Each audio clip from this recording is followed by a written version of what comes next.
Salam alaikum l'équipe, ça va ou quoi? Bien ou quoi? L'équipe, nouvelle vidéo de débrief du match Getafe Real de Madrid. Ça a été compliqué pour le Real de Madrid en deuxième mi-temps. Parce que la première mi-temps du Real Madrid, les gars, pour moi, elle était cohérente. Arda Güler, buteur. Hendrik, titulaire. Brahim Diaz, titulaire. Ancelotti qui a fait tourner un petit peu avec un Mbappé absent, etc. Bellingham et Rodrigo qui sont rentrés après, mais on va en revenir un petit peu après. Le Real Madrid, les gars, quand je vois la première mi-temps, c'est une première mi-temps totalement cohérente. Totalement cohérente, surtout offensivement. Ça a été un très bon match de la part de Vinicius qui a tenté des choses, qui a réussi des choses. Et ça fait bien longtemps qu'on ne l'avait pas vu comme ça.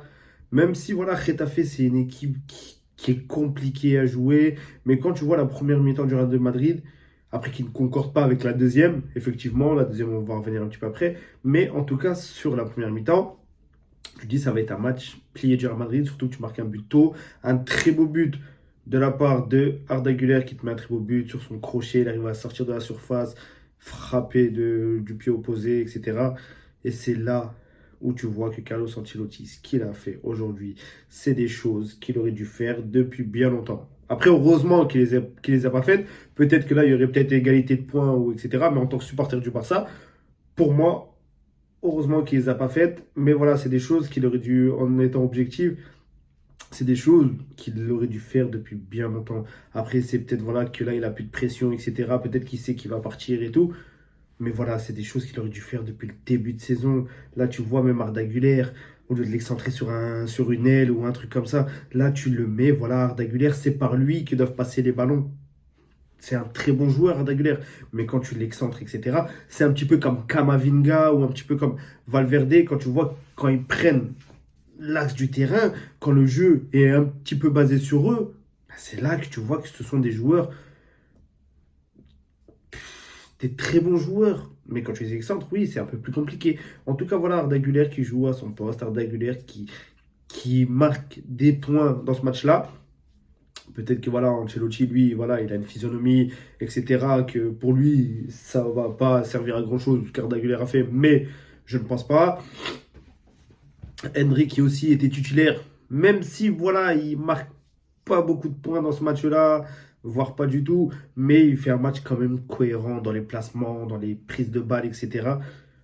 On a vu Hendrik qui était cohérent, Hendrik qui était, comment on dit, qui était concerné aussi.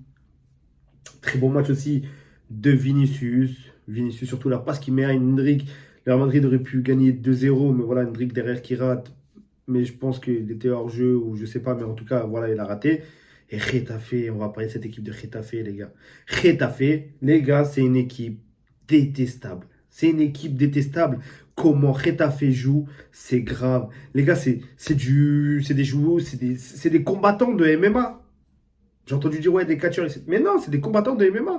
Parce qu'ils mettent des vrais coups. Encore le catch, voilà, c'est scénarisé, c'est faux, c'est des faux coups. Mais là, Getafe, les gars. Getafe, et en plus, ils se sont même pas pris de carton. Le premier carton, c'est Tchouaméni à la 70e.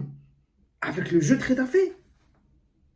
Les gars, la VAR, ok, c'est bien qu'elle intervienne dans les buts, mais j'ai l'impression que la VAR sert que quand il y a but.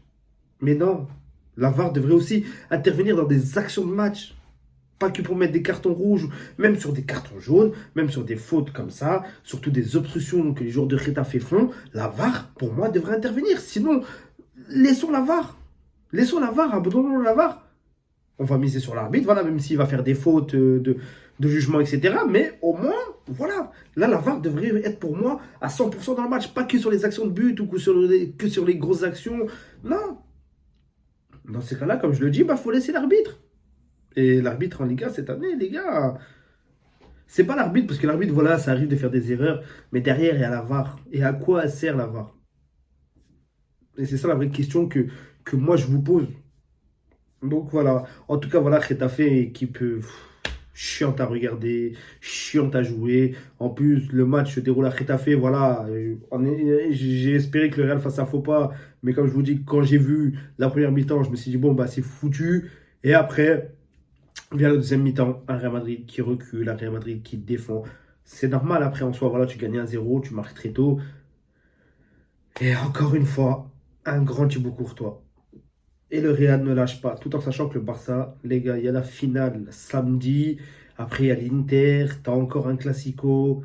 Et si le Real Madrid, ce que je n'espère pas, les gars, j'espère pas, on va croiser les doigts pour ne pas que ça se passe, c'est au Barça de ne pas faire de faux pas. Mais si le Real Madrid est amené à aller chercher la Liga, les gars, les supporters du Real de Madrid, je vous le dis, il faudra remercier Thibaut Courtois. Parce que Thibaut Courtois, les gars, il a sauvé tellement de matchs. Il a sauvé les fesses du Real, waouh, plusieurs fois, dans plusieurs matchs. Et heureusement qu'il est là, parce que ça aurait été des débats, ça aurait été beaucoup plus de points perdus, je pense, sans Thibaut Courtois. S'il y avait Lonin ou un autre gardien, pour moi, je pense que ça aurait été des points perdus. Thibaut Courtois, c'est un très bon gardien. Très, très bon gardien. Malheureusement. Ouais, c'est un très bon gardien, malheureusement. Et après, dans le match, voilà, tu as eu la deuxième mi-temps, comme on le disait. Dégueulasse. Dégueulasse de la part du Real Madrid. Une deuxième mi-temps très compliquée. Donc ça m'a redonné un petit peu d'espoir. Mais il fallait qu'il y ait Thibaut Courtois.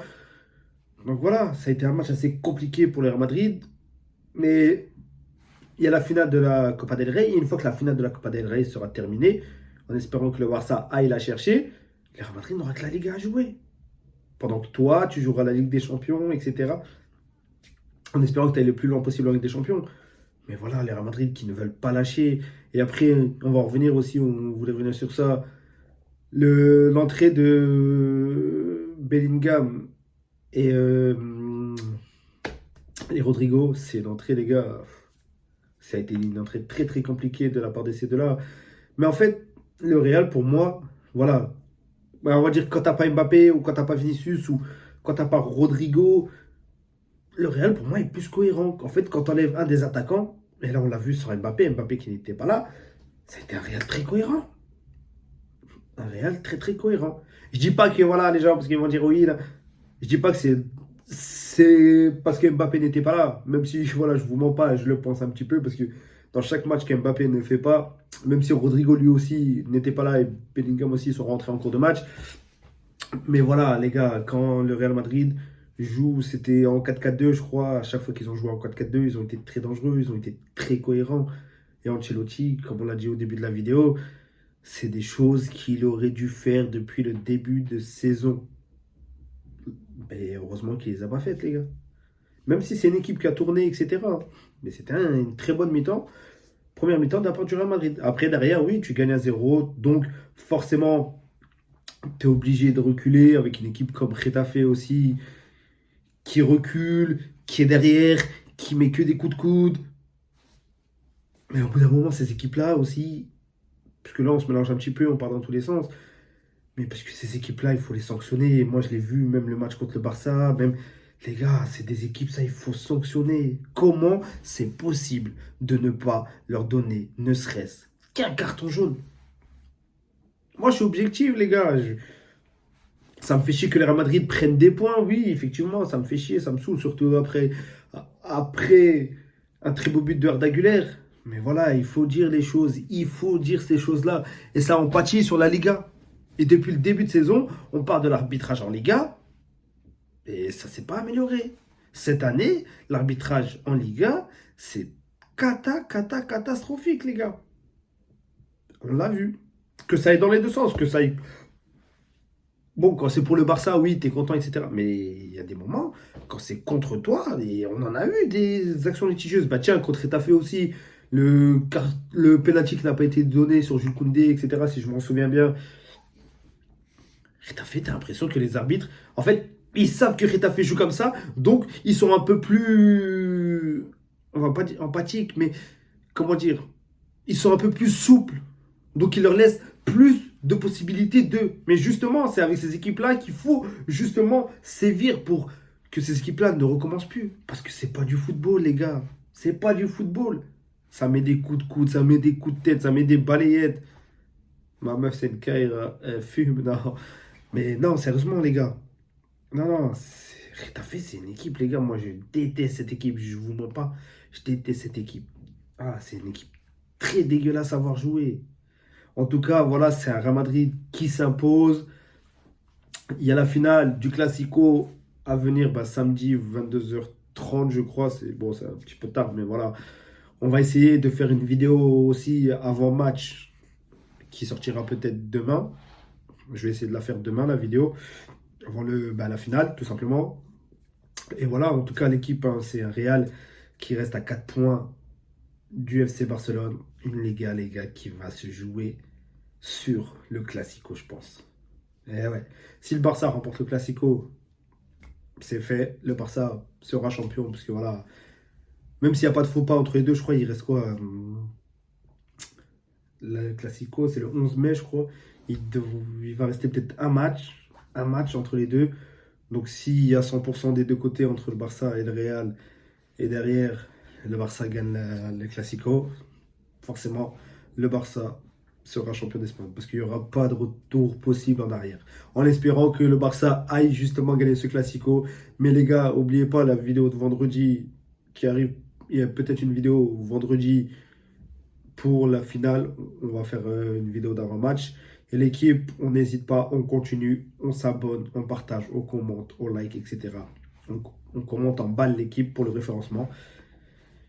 On s'abonne aussi aux réseaux sociaux que je vais mettre dans la description. L'équipe, sur ce, prenez soin de vous.